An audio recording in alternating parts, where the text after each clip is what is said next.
Assalamualaikum warahmatullahi wabarakatuh. Selamat Waalaikumsalam. pagi, selamat malam dosen dan teman-teman lainnya yang berbahagia.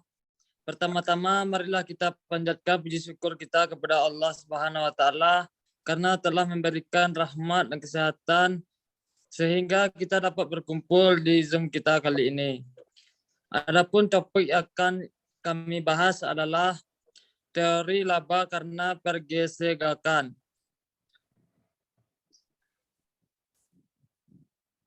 Perkenalkan, nama saya Alfi Rahim yang akan bertugas sebagai moderator pada hari ini. Saya akan membimbing jalannya diskusi ini. Adapun anggota kelompok saya adalah Leila Octavia, Winda Permatasari, Ardi Kurniawan, Nadia Aprilia, Brenda Nicola Salim, Serli Novandra, Hamdi Fajri Ramadan, Amalia Gentari, dan Desrilia Ramadanti. Sedangkan rangkaian acara yang akan kita lewati adalah sesi pembukaan dan sesi penyampaian dan penyajian materi. Baiklah teman-teman, langsung saja kita mulai ke sesi yang pertama adalah pembukaan. Marilah kita mengucapkan basmalah bersama-sama. Bismillahirrahmanirrahim. Selanjutnya adalah penyampaian dan penyajian materi. Saya persilahkan untuk Laila Octavia. Kepada Laila Octavia disilahkan. Baiklah. Teori laba karena pergesekan atau frictional theory of profit. Laba ini didapat dari keseimbangan jangka panjang. Jika dalam jangka pendek industri memperoleh keuntungan di atas normal, maka dalam jangka panjang banyak industri yang masuk ke pasar tersebut dan akan menekan keuntungan menjadi normal. Sebaliknya, jika dalam jangka pendek industri merugi, perusahaan banyak yang akan keluar dan menyebabkan keuntungan perusahaan bisa meningkat. Contohnya saja industri otomotif. Terima kasih. Selanjutnya akan dibacakan oleh Winda Octavia. Kepada Winda silahkan. Frictional theory of profit atau teori laba friksional. Asumsinya, pasar sering berada dalam posisi disequilibrium. Akibatnya, perusahaan tidak pernah mendapat laba di atas normal, melainkan hanya laba normal saja. Terima kasih. Terima kasih kepada Winda. Selanjutnya akan dibacakan oleh Ardi Kurniawan. Kepada Ardi Kurniawan disilahkan.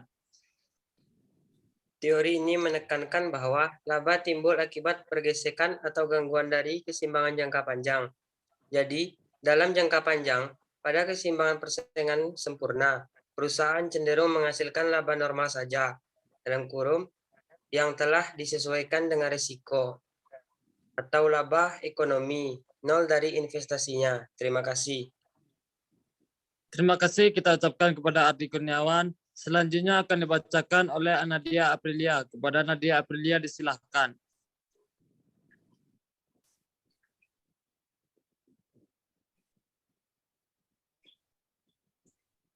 Nadia.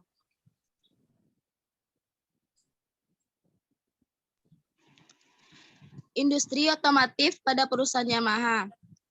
Yamaha melaporkan laba bersih pada 9 bulan pertama 2021 hanya mencapai 40,1 miliar yen, jatuh 47% dibandingkan periode ketiga tahun lalu akibat pandemi COVID-19. Pada bulan Juli hingga September, Yamaha membukukan penjualan bersih 381,6 miliar yen, penurunan sebesar 29,7 miliar yen atau 7,2%. Dan pendapatan operasional sebesar 37,3 miliar yen meningkat sebesar 6,3 miliar yen atau sebesar 20,4%. Terima kasih. Terima kasih kita ucapkan kepada Nadia Aprilia. Selanjutnya akan dibacakan oleh Brenda Nicola Salim. Kepada Brenda Nicola Salim disilahkan. Di masa pandemi, Yamaha melakukan terobosan baru dalam membuat sepeda motor listrik. Namun itu harus terhenti karena dampak COVID-19 dan sekarang Yamaha telah mewujudkan terobosan baru tersebut dengan mengeluarkan Yamaha Perizzo.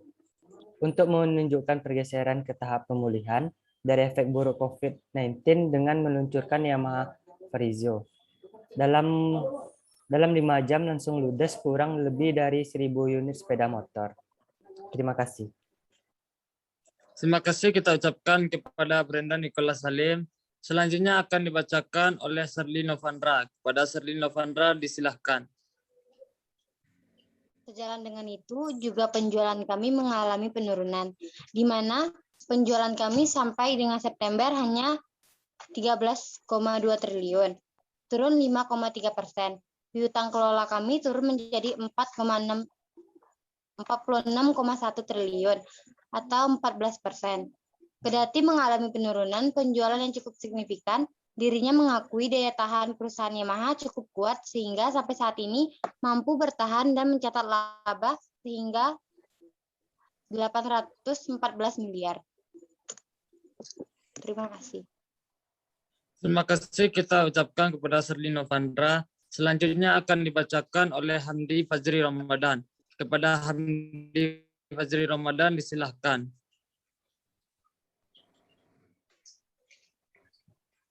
Kita mengalami penurunan penjualan, tapi kalau dari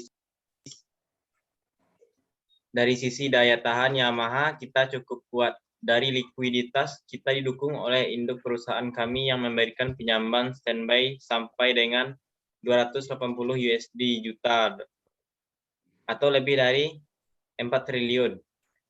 Kalau kami butuhkan, ujarnya. Meskipun penjualannya mengalami penurunan, pihaknya tetap berupaya menjaga kualitas dari aset-aset Yamaha. Terima kasih, moderator.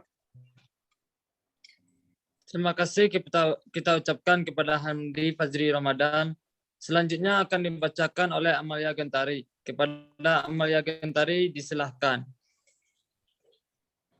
Suatu perusahaan bisa mendapatkan laba ketika adanya gangguan keseimbangan jangka panjang, maka dari itu ada kesempatan untuk mendapatkan keuntungan-keuntungan yang lebih. Misalnya di zaman krisis saat sekarang ini, ada beberapa perusahaan yang bangkrut, dan ada beberapa perusahaan yang bahkan tingkat keuntungannya berlipat-lipat dibanding perusahaan lainnya.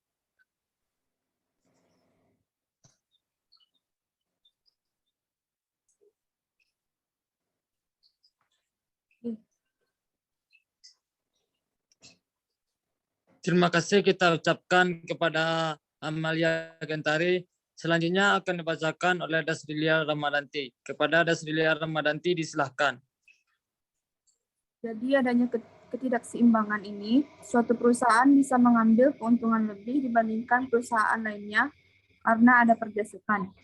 Laba yang timbul karena ada sesuatu yang terjadi atau pergesekan dan perusahaan mengambil kesempatan terhadap kondisi tersebut untuk mengambil keuntungan laba ekonominya. Terima kasih.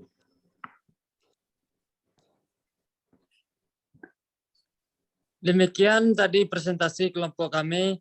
Mari kita mengucapkan Alhamdulillah. Saya sebagai moderator mohon maaf atas kekurangannya dan terima kasih untuk perhatiannya. Assalamualaikum warahmatullahi wabarakatuh. Waalaikumsalam.